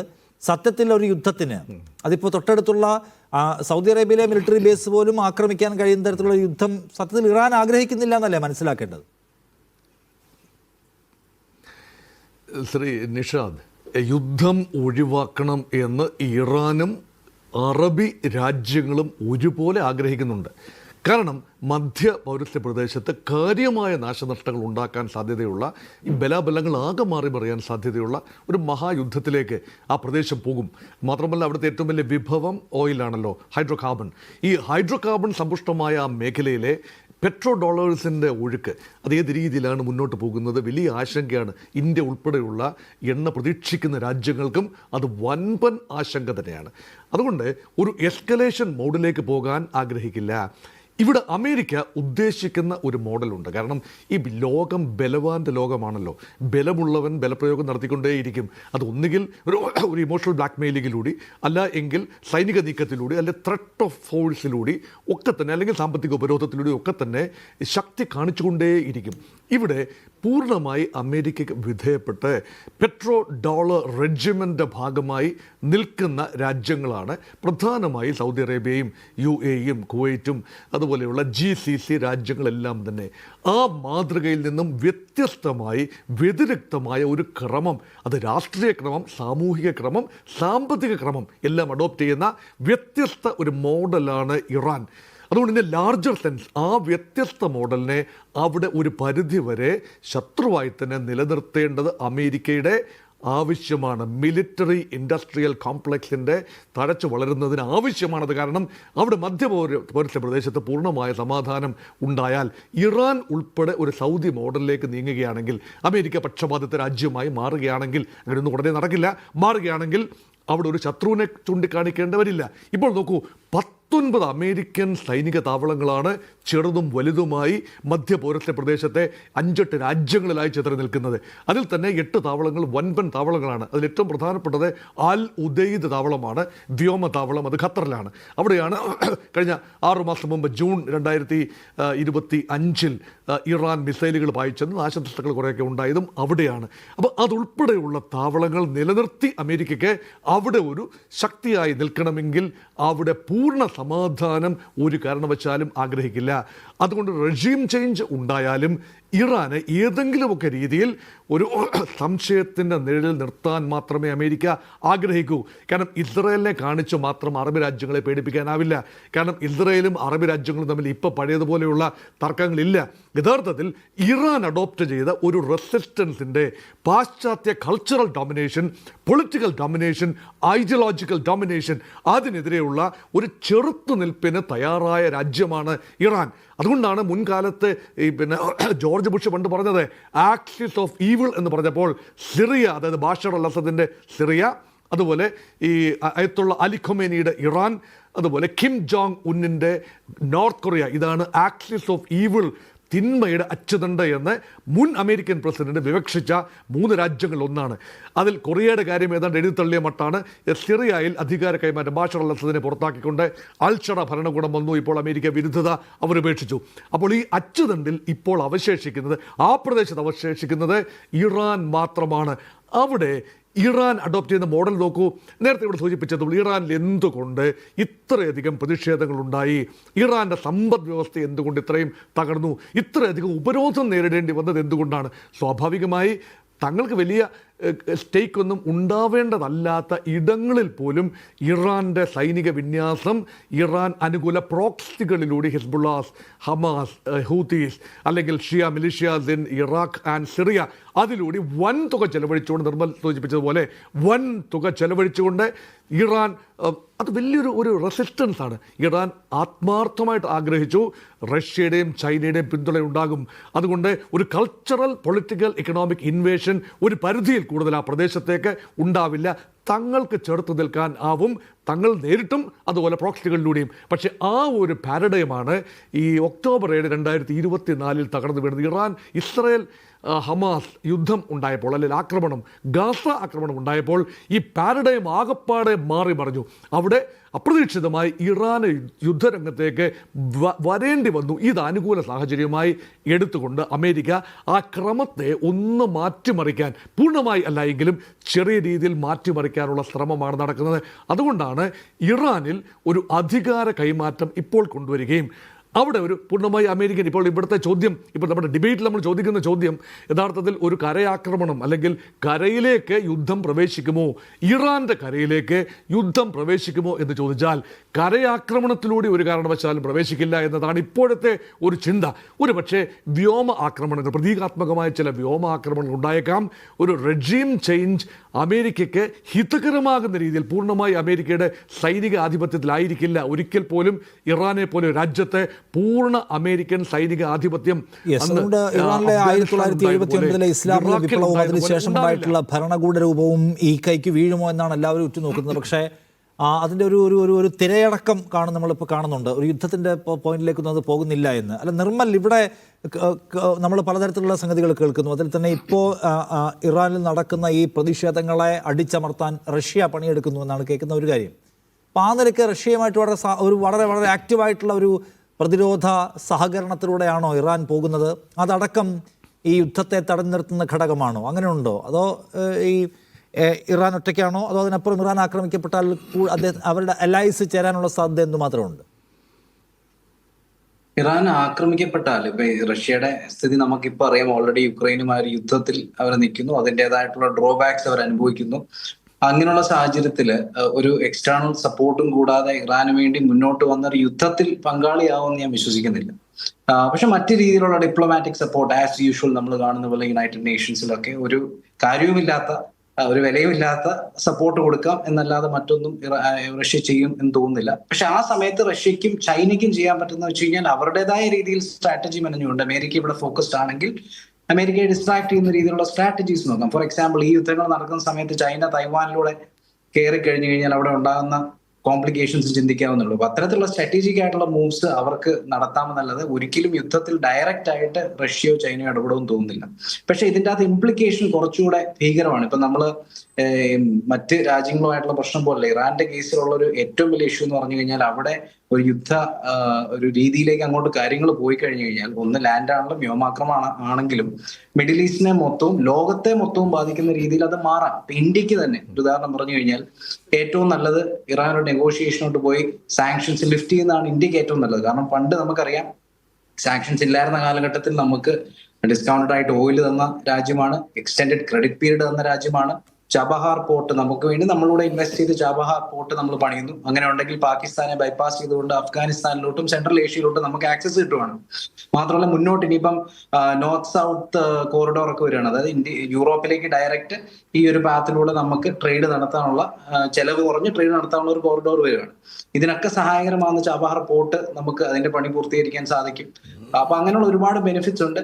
പക്ഷെ തിരിച്ചാണ് സംഭവിക്കുന്നതെങ്കിൽ ഇപ്പൊ ഇന്ത്യക്ക് അതേപോലെ ഇന്ത്യ ട്രേഡിംഗ് പാർട്ണറുമാണ്, ഒരുപാട് ഗുണങ്ങളുണ്ട്. പക്ഷെ തിരിച്ച് സംഭവിച്ചാൽ അതായത് യുദ്ധ ഭീതിയിലേക്ക് പോയി കഴിഞ്ഞു കഴിഞ്ഞാൽ അവിടെ സംഭവിക്കുന്നത് ലോകത്തിന് മൊത്തം ഇപ്പൊ സ്ട്രേറ്റ് ഓഫ് ഹോർമൂസ് അതിന്റെ അത് പ്രധാനപ്പെട്ട ഒരു ഘടകമാണ്. ഇതിനു മുമ്പും ഇറാനിയൻ ലീഡർഷിപ്പ് പറഞ്ഞിട്ടുള്ളത് ഞങ്ങളെ ആക്രമിക്കാൻ വന്നു കഴിഞ്ഞാൽ സ്ട്രേറ്റ് ഓഫ് ഹോർമൂസ് ഞങ്ങൾ തടസ്സപ്പെടുത്തും വേണ്ടി വന്നാൽ എന്ന് പറഞ്ഞിട്ടുണ്ട്. ഈ കഴിഞ്ഞ യുദ്ധത്തിലൊന്നും അത് ചെയ്തിട്ടില്ലെങ്കിൽ അത് പറഞ്ഞിട്ടുണ്ട്. അങ്ങനെ ഒരു സിറ്റുവേഷൻ വന്നു കഴിഞ്ഞാൽ അത് ലോകത്തിനെ മൊത്തം ബാധിക്കും. കാരണം ലോകത്തിലെ ക്രൂഡ് ഓയിൽ ട്രേഡിന്റെ 20% പാസ് ചെയ്യുന്നത് സ്ട്രേറ്റ് ഓഫ് ഹോർമൂസ് വഴിയാണ്. അവിടെ ഒരു തടസ്സം സൃഷ്ടിക്കാൻ സാധിച്ചു കഴിഞ്ഞാൽ നാച്ചുറലി ഓയിൽ പ്രൈസസ് കൂടും. അത് ഇൻഫ്ലേഷനിലേക്ക് മാറും. ഇൻഫ്ലേഷനിലോട്ട് മാറുമ്പോൾ നമ്മൾ ഉൾപ്പെടുന്ന എല്ലാ രാജ്യങ്ങളെയും അത് ബാധിക്കാനും സാധ്യതയുണ്ട്. പ്രത്യേകിച്ച് ഏഷ്യയിലോട്ടാണ് ഈ ഓയിൽ വരുന്നത്. അപ്പൊ അങ്ങനെയുള്ള സാഹചര്യത്തില് ഇത് നന്നായി ഒരു സാങ്ഷൻസ് ലിഫ്റ്റ് ചെയ്ത് ഇറാനുമായിട്ട് പഴയ പോലെ ട്രേഡ് നടത്താനും ചബഹാർ പോർട്ടിലൂടെ നമുക്ക് സെൻട്രൽ ഏഷ്യയിലോട്ട് ആക്സസ് കിട്ടുന്നതൊക്കെയാണ് നമുക്ക് നല്ലത്. പക്ഷെ മറിച്ചാണ് സംഭവിക്കുന്നതെങ്കിൽ അതിന്റെ കോൺസിക്വൻസ് വലുതാണ് മറ്റേത് രാജ്യത്തെക്കാളും. കാരണം നേരത്തെ പറഞ്ഞ പോലെ പ്രോക്സികളൊക്കെ വീക്ക് ആണെങ്കിലും ഇറാനുമായിട്ടുള്ള യുദ്ധം മിഡിൽ ഈസ്റ്റിൽ ഒരു അനിശ്ചിതത്വം ഒരു ഡിഫിക്കൽട്ട് സിറ്റുവേഷൻ ക്രിയേറ്റ് ചെയ്യും. അത് കൂടാതെ ഈ പറഞ്ഞ പോലെ സ്ട്രേറ്റ് ഓഫ് ഹോർമൂസ് ഒക്കെ തടസ്സപ്പെട്ട് കഴിഞ്ഞു കഴിഞ്ഞാൽ ഇൻഫ്ലേഷനും വിലക്കയറ്റത്തിന്റെ ഒക്കെ രൂപത്തിൽ നമ്മൾ ഉൾപ്പെടെയുള്ള രാജ്യങ്ങൾ അത് ബാധിക്കുന്നുണ്ട്. ഇന്ത്യയുടെ കാര്യത്തിലുള്ള ഒരു പൊസിഷൻ എന്തായിരിക്കണം എന്നാണ് താങ്കൾ പറയുക? ഇന്ത്യക്ക് ചെയ്യാൻ കഴിയും. നോക്കൂ, ഓൾറെഡി നമ്മൾ അമേരിക്കയുമായിട്ട് സുഖകരമായ ഒരു സഹകരണത്തിലല്ല ഈ വ്യാപാരത്തിന്റെ കാര്യത്തിലുള്ളത്. നമ്മൾ ഓൾറെഡി 50%-ലാണ്. ഇറാനുമായിട്ട് നമ്മൾ സഹകരണമുള്ള രാജ്യമാണ്. ഇപ്പോഴും ഇറാൻ വിഷയത്തിൽ കമൻറ്റ് ചെയ്യാതെ നമ്മൾ മാറി നിൽക്കുന്നത് ഇറാനുമായിട്ടുള്ള നമ്മുടെ ബന്ധത്തിൻ്റെ ആഴം കൊണ്ടാണ്. അവിടെ ഇറാനുമായിട്ട് സഹകരിക്കുന്ന കച്ചവടം ചെയ്യുന്ന രാജ്യങ്ങൾക്ക് 25% എക്സ്ട്രാ താരിഫ് എന്നൊക്കെ ട്രംപ് പറയുമ്പോൾ സത്യത്തിൽ ഇന്ത്യ ആ കാര്യത്തിൽ ഒരു കുടുക്കിലാണോ നിർമ്മൽ? തീർച്ചയായിട്ടുമാണ്. കാരണം ഇന്ത്യക്ക് ഇവിടെ ഇപ്പൊ മറ്റ് യുദ്ധങ്ങളിലും ഇന്ത്യക്ക് ഇതേ അവസ്ഥ തന്നെയായിരുന്നു. റഷ്യയായിട്ടുള്ള കേസിൽ ഇതേ അവസ്ഥയായിരുന്നു, ഇസ്രായേലിന്റെ കേസിൽ ഇതേ അവസ്ഥയായിരുന്നു, ഇസ്രായേൽ പലസ്തീൻ കേസിലും. അപ്പൊ ഇന്ത്യക്ക് ഇവിടെയും ന്യൂട്രാലിറ്റി കീപ്പപ്പ് ചെയ്യാൻ മാത്രമേ പറ്റുള്ളൂ. കാരണം അമേരിക്ക ഇപ്പോഴും നമ്മൾ മനസ്സിലാക്കേണ്ട കാര്യം എന്ന് വെച്ച് കഴിഞ്ഞാൽ അമേരിക്ക ഒരു ശത്രുവല്ല. അമേരിക്ക ഇന്ത്യയെ കാണുന്ന ഒരു സോഫ്റ്റ് ടാർഗറ്റ്, ഒരു ഈസി ടാർഗറ്റ് ആയിട്ട് കാണുന്നു. അതായത് ഒന്ന് ഒതുക്കി നിർത്താൻ പറ്റുന്ന, തിരിച്ചൊന്നും ചെയ്യാത്ത ഒരു ടാർഗറ്റ് ആയിട്ട് കാണുന്നു എന്ന് മാത്രമേ ഉള്ളൂ. ഒരിക്കലും നമ്മളെ ശത്രുവായിട്ട് അമേരിക്ക കാണുന്നില്ല. ഇന്ത്യ ആകട്ടെ നമ്മുടെ ചുറ്റും ശത്രുക്കൾ കിടക്കുന്നുണ്ട്. ഇപ്പം ബംഗ്ലാദേശിലും സിറ്റുവേഷൻ സിമിലറാണ്. ശ്രീലങ്കയിൽ അമ്പൻടോട്ട പോർട്ട് ചൈന പിടിച്ചിരിക്കുകയാണ്. തൊട്ട് മേളിൽ ചൈനയുണ്ട്, തൊട്ട് സൈഡിൽ പാകിസ്ഥാനുണ്ട്. ഇങ്ങനെയുള്ള സിറ്റുവേഷനിൽ അമേരിക്കയുടെ സപ്പോർട്ട് നമുക്ക് ആവശ്യമാണ് റഷ്യയോടൊപ്പം. ചൈനയുടെ ഒരിക്കലും നമ്മൾ സപ്പോർട്ട് സീക്ക് ചെയ്യത്തില്ല. അപ്പൊ ഈ സൂപ്പർ പവേഴ്സിന്റെ കേസിൽ ഇന്ത്യ എപ്പോഴും അമേരിക്കയെ കൈവിട്ട് ഒരു സാഹചര്യം ഉണ്ടാകാൻ ഇന്ത്യ താല്പര്യപ്പെടത്തില്ല. അതുകൊണ്ടാണ് ഇപ്പോഴും ടാരിഫ്സിന്റെ ഒക്കെ കേസിൽ നമ്മളിത് സഹിച്ചും അനുഭവിച്ചും നിൽക്കുന്നത്. ഒരുപക്ഷെ ഇന്നല്ലെങ്കിൽ നാളെ ട്രേഡ് ടോക്സിലൂടെ അത് ശരിയാവും എന്നുള്ള പ്രതീക്ഷയിൽ. അതുകൊണ്ട് അമേരിക്കയെ ഇന്ത്യ കൈവിടില്ല. തിരിച്ച് മറ്റു രാജ്യങ്ങൾ, ഇപ്പൊ റഷ്യയുടെ കേസിലൊക്കെ ആണെന്നുണ്ടെങ്കിലും ഇന്ത്യ എടുത്ത അതേ നിലപാട് തന്നെ ഇറാന്റെ കേസിലും എടുക്കും. ന്യൂട്രാലിറ്റി മെയിൻറ്റെയിൻ ചെയ്യും. അത് മാത്രമേ ഇവിടെ ചെയ്യാനുള്ളൂ. പ്രത്യേകിച്ച് മറ്റൊന്നും ഒരു ശക്തമായ സ്റ്റേറ്റ്മെന്റ് പോലും ഇന്ത്യ പുറത്തിറക്കാനുള്ള സാധ്യതയില്ല ഈ ഒരു കാര്യത്തിൽ. ശരി. അല്ല, MCA ഇപ്പോൾ ഇതിനകത്ത് ഈ GCC രാജ്യങ്ങളുടെ സമ്മർദ്ദമാണോ ഒരു കീ ഫാക്ടറായിട്ട് യുദ്ധം തടയുന്നതിൽ പ്രവർത്തിച്ചിട്ടുള്ളത്? അമേരിക്കയെ സംബന്ധിച്ച് ഇപ്പോൾ അവിടെ സമ്മർദ്ദം ചെലുത്തിയിട്ടില്ലെങ്കിൽ കൂടി അമേരിക്കയുടെ ഒരുപാട് ഇൻട്രസ്റ്റ് ഉള്ള സ്ഥലമാണ്, അല്ലെങ്കിൽ താല്പര്യങ്ങളുള്ള സ്ഥലമാണ് GCC. അമേരിക്കയെ ഒരു മഹാരാഷ്ട്രമാക്കി നിലനിർത്തുന്നതിൽ GCCയിൽ അവരുടെ ഹോൾഡ് പ്രധാനമാണ്, സൈനികമായും സാമ്പത്തികമായും. അതുകൊണ്ട് ഇറാനുമായിട്ടൊരു യുദ്ധം തുടങ്ങുക എന്നുള്ള ഈ പുതിയ കാലത്ത് അമേരിക്കയ്ക്ക് പോസിബിളായ ഒരു സംഗതിയാണോ MCA? ഇതിൽ ഏറ്റവും പ്രധാനപ്പെട്ടത് സ്ട്രാറ്റജിക്കലായിട്ടുള്ള ഇതിൻ്റെ ലൊക്കേഷൻസ് തന്നെയാണ്. ഇപ്പോൾ UAE സംബന്ധിച്ചിടത്തോളം അതിർത്തി പങ്കിടുന്ന ഒരു രാജ്യമാണ് ഇറാൻ. അതോടൊപ്പം തന്നെ സൗദി ആയാലും മറ്റ് പല രാജ്യങ്ങളുമായി, ഖത്തർ ഉൾപ്പെടെയുള്ള പല രാജ്യങ്ങളുമായിട്ടും അത്രയും ആത്മബന്ധം നിലനിൽക്കുന്ന രാജ്യം. പിന്നെ 79-ലെ ഇസ്ലാമിക വിപ്ലവം നടക്കുന്ന ഒരു സാഹചര്യമോ തുടർന്നുള്ള പരസ്പരം ഒരു ശത്രുതയിൽ കഴിഞ്ഞിരുന്ന ഒരു അവസ്ഥയല്ല ഇപ്പോൾ പിന്നിട്ട കുറേ വർഷങ്ങളായി രൂപപ്പെട്ടിരിക്കുന്നത്. ഇപ്പോൾ സൗദി അറേബ്യ പോലും ഇറാൻ നേതൃത്വവുമായിട്ട് വലിയ ആത്മബന്ധം പുലർത്തുന്നു. പിന്നെ ഒമാനുമായിട്ട് കുറെ കൂടി വൈകാരികമായിട്ടുള്ള ഒരു ബന്ധമുള്ള രാജ്യമാണ് ഇറാൻ. അതുകൊണ്ട് ഒരുപക്ഷെ അമേരിക്കക്കൊപ്പം രണ്ടു കൂട്ടർക്കും ഇടയിൽ നല്ല ഇടനിലക്കാരാകാൻ സാധിക്കുന്ന ഒരു സാഹചര്യം ഗൾഫ് രാജ്യങ്ങൾക്കുണ്ട്. അതുകൊണ്ടാണ് ഖത്തറും അതോടൊപ്പം തന്നെ മറ്റ് ഒമാൻ ഉൾപ്പെടെയുള്ള രാജ്യങ്ങളും ഇതിൽ വലിയ തോതിലുള്ള ഒരു ഇടപെടൽ അവർ നടത്തുന്നത്. നയതന്ത്ര തലത്തിൽ മാത്രമല്ല മറ്റ് പല തലങ്ങളിലും നിരന്തരമായിട്ട് അമേരിക്കയ്ക്കും ഇറാനും ഇടയിൽ അവർ വർക്ക് ചെയ്യുന്നുണ്ട്. 2015 ഒരു ആണവ കരാറിലേക്ക് വന്നതുപോലും ഈ രാജ്യങ്ങളുടെയൊക്കെ വളരെ ശക്തമായിട്ടുള്ള ഇടപെടലും അവർ നൽകിയിരിക്കുന്ന ഒരു നയതന്ത്ര പിന്തുണയുടെയും ബലത്തിലാണ്. പക്ഷേ 2018 അമേരിക്ക തന്നെയാണ് ആ കരാറിൽ നിന്ന് പുറകോട്ട് പോകുന്നത്. അതുകൊണ്ട് ഇറാനെ മാത്രം കുറ്റപ്പെടുത്തുന്ന രീതികൾ എത്ര കണ്ട് ശരിയാണ് എന്ന് നമ്മൾ ആലോചിക്കണം. കാരണം ഇപ്പോൾ പോലും ഒരു ചർച്ചയ്ക്ക് ഞങ്ങൾ അമേരിക്കയുമായി സന്നദ്ധമാണ്, ആണവ കാര്യത്തിൽ തങ്ങൾക്ക് ചർച്ച ചെയ്യാൻ. കാരണം ഏകപക്ഷീയമായി അമേരിക്കയാണ് ഈ കരാറിൽ നിന്നൊക്കെ പിൻവാങ്ങിയത്. എന്നിട്ട് പോലും ചർച്ചയുടെ വാതിൽ തുറന്നിടുന്ന കുറെ കൂടി പക്വമായിട്ടുള്ളൊരു സമീപനം ഇറാൻ സ്വീകരിക്കുന്നുണ്ട്. അത് പല നിലക്കുള്ള സമ്മർദ്ദങ്ങൾ കൊണ്ടായിരിക്കാം. പക്ഷേ ആ സാധ്യതകളെ രണ്ടിനെയും അടുപ്പിച്ച് നിർത്താൻ ഒരുപക്ഷെ ഒമാനും പിന്നെ ഖത്തർ, സൗദി അറേബ്യ, UAE ഉൾപ്പെടെയുള്ള രാജ്യങ്ങൾക്ക് വലിയ നിലക്ക് സാധിക്കും. അവർ ആ സാധ്യതകൾ പ്രയോജനപ്പെടുത്തുന്നുണ്ട് എന്നാണ് ഞാൻ മനസ്സിലാക്കുന്നത്. പക്ഷേ ഒരു യുദ്ധത്തിലേക്ക് കാര്യങ്ങൾ പോവുകയാണെങ്കിൽ അമേരിക്ക ആയിരിക്കില്ല നേരിട്ട് ഇത് അനുഭവിക്കേണ്ടി വരിക, ഈ ഗൾഫ് മേഖലയായിരിക്കും, ഈ ഗൾഫ് രാജ്യങ്ങളായിരിക്കും. കാരണം വലിയ തോതിലുള്ള ഒരു വികസനം നടന്നുകൊണ്ടിരിക്കുന്ന അവസ്ഥ, നിക്ഷേപ രംഗത്ത്, സാമ്പത്തിക രംഗത്തൊക്കെ മുന്നേറ്റമുണ്ടായിരിക്കുന്ന ഒരവസ്ഥ, ഇത് തകിടം മറിക്കുന്ന ഒരു അരക്ഷിതാവസ്ഥ ഈ മേഖലയിലേക്ക് വരരുത് എന്നത് ഇറാന്റെ മാത്രം താല്പര്യമല്ല, നേരെ മറിച്ച് അതിനേക്കാൾ താല്പര്യം ഗൾഫ് മേഖലയിലെ രാജ്യങ്ങൾക്കാണ്. അതുകൊണ്ടാണ് അമേരിക്കയുമായിട്ടുള്ള ഇപ്പം വലിയ സാമ്പത്തിക നിക്ഷേപ ബന്ധങ്ങൾ രൂപപ്പെട്ടിരിക്കുകയാണ് ട്രംപിന്റെ ഭരണകാലത്ത്. അപ്പോൾ അത് മുന്നോട്ട് കൊണ്ടുപോകുമ്പോൾ അമേരിക്കക്ക് ഈ തങ്ങളുടെ താല്പര്യങ്ങളെ ഹനിച്ചുകൊണ്ടുള്ള ഒരു ദീർഘകാല യുദ്ധത്തിലേക്കൊന്നും ഇറാന്റെ കാര്യത്തിൽ ഇറങ്ങാൻ താല്പര്യമില്ല. ഫലസ്തീൻ പ്രശ്നത്തിൽ പോലും സമീപകാലത്തുണ്ടായിരിക്കുന്ന ഈ സമാധാന പദ്ധതിയൊക്കെ ഈ ഗൾഫ് രാജ്യങ്ങളുടെ ശക്തമായിട്ടുള്ള ഒരു ഇടപെടലിന്റെ കൂടി വെളിച്ചത്തിലാണ്. അതൊക്കെ പ്രായോഗികമായി എത്ര കണ്ട് മുന്നോട്ട് പോകുമെന്ന ചോദ്യങ്ങളൊക്കെ വരുന്നുണ്ടാവാം. എങ്കിൽ പോലും പരമാവധി ഒരു ശാന്തിയും സമാധാനവും ഈ മേഖലയിൽ നിലനിൽക്കണം എന്നത് ഗൾഫ് രാജ്യങ്ങളുടെ താല്പര്യമാണ്. അതിനുവേണ്ടി അവർ പരമാവധി അമേരിക്കയ്ക്ക് മേൽ സമ്മർദ്ദം ചെലുത്തുന്നുണ്ട്. ഇറാനുമായിട്ട് നിരന്തരമായിട്ട് അവർ ബന്ധം പുലർത്തുന്നുണ്ട്. അത് ഇനിയും തുടരുമെന്ന് തന്നെയാണ് ഇന്നലെയും ഇന്നുമൊക്കെ നടന്ന ഈ നയതന്ത്ര നീക്കങ്ങൾ പിന്നെ തെളിയിക്കുന്നതും. ശരി, മോഹൻ വർഗീസ്, ഇപ്പോൾ അമേരിക്കയെ സംബന്ധിച്ച് ഇപ്പോൾ ട്രംപിൻ്റെ ഒരു പ്രഖ്യാപിത നിലപാട് എന്താണ്? നമ്മുടെ അമേരിക്കൻസിൻ്റെ നികുതി പണം കൊണ്ടുപോയി നമ്മൾ എവിടെയും കൊണ്ട് ചിലവാക്കി തീർക്കുകയല്ല വേണ്ടത്, നമ്മുടെ പട്ടാളക്കാരെ കൊല്ലാൻ വിടുകയല്ല വേണ്ടത്, മേക്ക് അമേരിക്ക ഗ്രേറ്റ് അഗെയിൻ എന്നാണ്, പഴയ പ്രതാപത്തിലേക്ക്. അദ്ദേഹം എപ്പോഴും ഡീലിൻ്റെ ആളാണ്. പരമാവധി ഡീലിലൂടെ അമേരിക്കയിൽ നിന്ന് നേട്ടം ഉണ്ടാക്കാം സാമ്പത്തികമായി എന്നാണ് ആലോചിക്കുക. ശരിയാണ്, അദ്ദേഹം വെനസ്വേലയിൽ ഒരു ഓപ്പറേഷൻ നടത്തി. പക്ഷേ ഓപ്പറേഷന് കാര്യമായ ചിലവൊന്നുമില്ല, വലിയ ആൾനാശമോ ദീർഘയുദ്ധമോ ഒന്നും ഉണ്ടായില്ല. വളരെ കൂളായിട്ട് ഓപ്പറേറ്റ് ചെയ്ത് പൂർത്തിയാക്കി അവർ. അതൊരു ധാരണയാണെന്ന് പോലും പറയപ്പെടുന്നു പലതരത്തിൽ. പോട്ടെ, പിന്നെയുള്ളത് ഗസയിൽ നടത്തിയിട്ടുള്ള ഇസ്രായേൽ ഓപ്പറേഷൻസിന് കുറച്ച് ആയുധങ്ങൾ കൊടുത്താണ്. അപ്പോഴും അവർ പരിക്കില്ലാതെ നിന്നു. ഇറാനിൽ നടത്തിയിട്ടുള്ള ആക്രമണം പോലും പരസ്പര ധാരണയോടെ നടത്തിയ ആക്രമണം പോലെയാണ്. അവിടെയും പ്രത്യാക്രമണത്തിൻ്റെയും വലിയ ബഹളമൊന്നും കേട്ടില്ല. പക്ഷേ ഇനി ഒരു ഫുൾ ഫ്ലെഡ്ജ് യുദ്ധവുമായിട്ട് ഇറാനെതിരെ ഇറങ്ങി പുറപ്പെട്ടാൽ അത് അങ്ങോട്ടും ഇങ്ങോട്ടുള്ള വലിയ അടിയിലേക്ക് കാര്യങ്ങളെ കൊണ്ടുപോകും. നേരത്തെ നിർമ്മൽ പറഞ്ഞ പോലെ ഹോർമുസ് കടലെടുക്കുക അവർ അടച്ചാൽ അത് ലോകത്താകമാനം റിസഷൻ ഉണ്ടാകുന്നതിലേക്ക് കാര്യങ്ങളെ കൊണ്ടുപോകും. ഈ റീജിയണിലാകെ തന്നെ യുദ്ധം പടരും. ആ കളി ഒരു ലോകയുദ്ധത്തിലേക്ക് കാര്യങ്ങളെ കൊണ്ടുപോകും, പല ആംഗിളിൽ, ബൈ ഓൾ മീൻസ് എന്ന് പറയാം. സോ അത് അമേരിക്ക സന്നദ്ധഭാഗത്തിൻ്റെ റീസൺസ് അമേരിക്കയ്ക്ക് തന്നെ അതിന് കാരണങ്ങളുണ്ടെന്നല്ലേ, അല്ലാതെ ആരുടെയും സമ്മർദ്ദമാണോ അതിൻ്റെ ഒരു ഘടകം? അമേരിക്കയ്ക്ക് ന്യായമായ കാരണങ്ങളുണ്ട്. അത് ട്രംപ് പറയുകയും ചെയ്തു. മേക്ക് അമേരിക്ക ഗ്രേറ്റ് അഗെയിൻ എന്നും അമേരിക്ക ഫസ്റ്റ് എന്നും ഒക്കെ ട്രംപ് പറയുന്നത് അമേരിക്കൻ ജനത പൂർണ്ണമായി നെഞ്ചിലേറ്റിയത് കൊണ്ടാണ് സാമാന്യം നല്ല മാൻഡേറ്റോട് കൂടി പോപ്പുലർ വോട്ടും ഇലക്ട്രൽ വോട്ടും അനുകൂലമായി ലഭിക്കുകയും അമേരിക്കൻ പ്രസിഡന്റായി രണ്ടാം ഊഴത്തിലും ട്രംപിന് വരാൻ സാധിക്കുകയും ചെയ്തത്. അങ്ങനെ ഒരു ട്രംപ് നൽകിയ ആ ഒരു പ്രോമിസ്, താൻ സമാധാനത്തിൻ്റെ ദൂതനാണ്, താൻ യുദ്ധം അവസാനിപ്പിക്കാൻ ആഗ്രഹിക്കുന്ന ആളാണ്. പക്ഷേ അങ്ങനെ ആ ട്രംപിൻ്റെ അവനാടിയിൽ 8 യുദ്ധങ്ങളുടെ കണക്കുകളാണ് കിടക്കുന്നത്. ഈ 8 യുദ്ധങ്ങൾ താൻ ഇടപെട്ട് ഇന്ത്യ പാകിസ്ഥാനും ഉൾപ്പെടെയുള്ള ഓപ്പറേഷൻ സിന്ദൂർ ഉൾപ്പെടെയുള്ള യുദ്ധങ്ങൾ അവസാനിപ്പിച്ചു. തനിക്ക് നൊബേൽ സമ്മാനം തന്നുകൂടെ ഒക്കെ ചോദിക്കുന്നതാണ്. ഒരു വശത്തെ ട്രംപ് യുദ്ധങ്ങൾ അവസാനിപ്പിക്കുകയും മറുവശത്തെ ബലപ്രയോഗത്തിലൂടെ കൂടുതൽ പോർമുഖങ്ങൾ തുറക്കുകയും ചെയ്യുന്ന അമേരിക്കയുടെ നയം, അല്ലെങ്കിൽ ഡൊണാൾഡ് ട്രംപിന്റെ നയം, അവിടെ ഒരു ഇരട്ടത്താപ്പില്ലേ? സ്വാഭാവികമായി നമ്മൾ നോക്കുമ്പോൾ നിഷ്പക്ഷമായി അമേരിക്കയുടെ വിദേശ നയത്തെ, ട്രംപിൻ്റെ വിദേശ നയത്തെ നോക്കുമ്പോൾ അതിൽ ഒരുപാട് ഈ ഈഫ്സ് ആൻഡ് ബട്ട്സ് ഉണ്ട്, ഒരുപാട് ഈ ഡിസ്ജോയിൻറ്റഡ് കാര്യങ്ങളുണ്ട്. അതിൽ ഒന്നാണ് അന്യരാജ്യങ്ങളിൽ യൂറോപ്പിനെ വെറുതെ വിടുക. അവിടുത്തെ കാര്യങ്ങൾ അമേരിക്കയ്ക്ക് താല്പര്യമില്ല. അതായത് പണ്ട് മുൻകാലങ്ങളിൽ 19-ാം നൂറ്റാണ്ടിലൊക്കെ അമേരിക്കയ്ക്ക് ഉണ്ടായിരുന്ന ഐസൊലേഷനിസ്റ്റ് നയം. അതായത് അമേരിക്കൻ ഭൂഖണ്ഡത്തിൽ മൺട്രോ ഡോക്ടർ അനുസരിച്ച് ആരും വൈദേശിക ശക്തികൾ കടന്നു വന്ന് അങ്ങനെ വലിയ രീതിയിൽ ആൾ കളിക്കണ്ട, പക്ഷേ ഞങ്ങൾ ലോകരാഷ്ട്രീയത്തിൽ ഇടപെടില്ല, തങ്ങളുടെ കാര്യം നോക്കി ജീവിച്ചുകൊള്ളാം എന്ന ഒരു നിലപാടാവും ട്രംപിൻ്റേതെന്നാണ് പ്രതീക്ഷിച്ചിരുന്നത്. അതുകൊണ്ട് ട്രംപ് പാനമ കനാലിനെ കുറിച്ച് പറഞ്ഞതും കാനഡ ഇങ്ങ് ഏറ്റെടുക്കുന്നു എന്ന് പറഞ്ഞതും വെനിസ്വേലയിൽ നടന്ന ആക്രമണങ്ങളും ഒന്നും തന്നെ കാര്യമായി ആരുടെയും നെറ്റ് ചുളിയേണ്ടതില്ല. പക്ഷേ ഗ്രീൻലൻഡിൻ്റെ വിഷയം അങ്ങനെയല്ല. ഈ ഉക്രൈൻ വിഷയത്തിൽ പരിഹാരമുണ്ടാക്കാൻ ട്രംപ് നടക്കുകയും പക്ഷെ പല ആവർത്തി ട്രംപ് മലക്കം പറയുകയും മാറിയും മറിഞ്ഞും റഷ്യ അനുകൂലവും ഉക്രൈൻ അനുകൂലവും ഒക്കെയായി നിലപാടുകൾ മാറ്റുന്നതും നമ്മൾ കണ്ടു. മധ്യപൗരസ്ത്യ പ്രദേശത്തെ വലിയ രീതിയിലുള്ള സംഘർഷം അവസാനിപ്പിക്കാൻ ഒരു വഴി ശ്രമിക്കുകയും ബലപ്രയോഗം, ഇറാനെതിരെ ഉൾപ്പെടെ ബലപ്രയോഗം നടത്തുകയും ചെയ്യുന്ന കാഴ്ച നമ്മൾ കണ്ടു.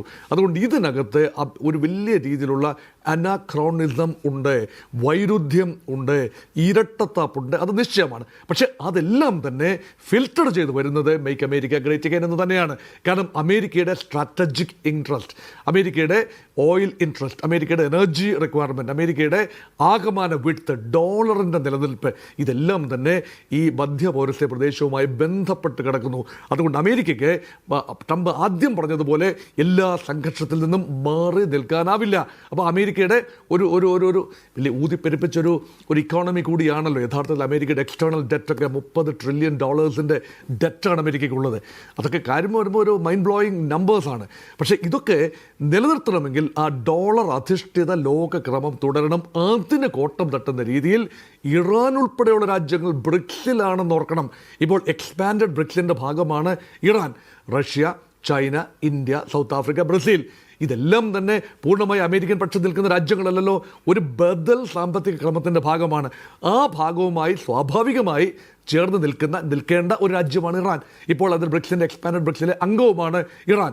സ്വാഭാവികമായി മറ്റൊരു ലോകക്രമത്തിലേക്ക് കൂടുതൽ രാജ്യങ്ങൾ ഒരു G7 അധിഷ്ഠിത ലോകക്രമത്തിൽ നിന്നും ബ്രിക്സ് അധിഷ്ഠിത ലോകക്രമത്തിലേക്ക് മാറുന്നില്ല എന്ന് ഉറപ്പുവരുത്തുക എന്ന ഒരു ലാർജർ അജണ്ടയും അവിടെയുണ്ട്. അതുകൊണ്ട് തന്നെ ഇറാനിൽ ചെറിയ രീതിയിലുള്ള ഒരു ഭരണമാറ്റം, അത് ഈ സ്റ്റേറ്റസ് കോ തുടരാനാവില്ല എന്ന തീരുമാനം ട്രംപ് എടുത്തത് അതുകൊണ്ടാണ്. അതുകൊണ്ട് എല്ലാം ഇറാനിലെ റെജീം ചേഞ്ച് ഉണ്ടാവേണ്ടതുണ്ട്, ഇറാനിന്റെ നയമാറ്റമുള്ള പുതിയ നയമുള്ള സർക്കാർ വരേണ്ടതുണ്ടെന്ന് അമേരിക്ക ആഗ്രഹിക്കുകയാണ്. പക്ഷേ അത് ഈ കുറി നടക്കുമോ എന്നാണ് ഉറ്റുനോക്കുന്നത്. അതിന്റെ സാധ്യതകൾ ചെറുതായി വാങ്ങുന്നു. അതോ ഇനി അത്ഭുതം സംഭവിക്കുമോ, അപ്രതീക്ഷിതമായി എന്തെങ്കിലും സംഭവിക്കുമോ എന്ന് കാത്തിരുന്ന് കാണണം. ഞാൻ അവസാനം താങ്ക് യു ശ്രീ നിർമ്മൽ, ഒപ്പം തന്നെ ശ്രീ മോഹൻ വർഗീസ് MCA ചർച്ചയിൽ പങ്കെടുത്തതിനോട്.